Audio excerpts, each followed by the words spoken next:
ఆఖరికి యుద్ధం అంతా అయిపోయింది. యుద్ధం అంతా అయిపోయిన తర్వాత నదీ తీరానికి తీసుకెళ్లి రథాన్ని నిలబెట్టి, బావా నీకు సంబంధించినటువంటి యుద్ధ పరికరాలన్నీ తీసుకుని రథం దిగి దూరంగా వెళ్ళిపోన్నాడు. అర్జునుడు కిందకి దిగిపోయి అన్నీ తీసుకుని దూరంగా వెళ్ళిపోయి నించున్నాడు. కృష్ణ పరమాత్మ స్వామి హనుమని వెళ్ళిపోమన్నారు పతాకం మించి. రథాన్ని ఆవహించి ఉన్నటువంటి సమస్త భూతములను వెళ్ళిపోమన్నారు. వెళ్ళిపోమ్మని కృష్ణ పరమాత్మ రథంలోంచి కిందకి దూకారంటే రథం భగ్గున కాలిపోయింది.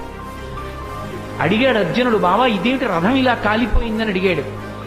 నాయనా ఇది ఎప్పుడో కాలిపోయింది. భీష్మ, ద్రోణ, కర్ణ మహావీరులు ప్రయోగించినటువంటి బాణ పరంపరలకి ఈ రథం కాలిపోయింది.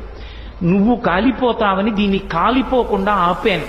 ఇప్పుడు ఇక యుద్ధంలో విజయం సాధించావు కాబట్టి ఈ రథాన్ని కాలిపోవడానికి అనుమతించాను. కాబట్టి బావా రథం కాలిపోయింది అన్నాడు. నిజంగా కృష్ణ పరమాత్మ యొక్క అండే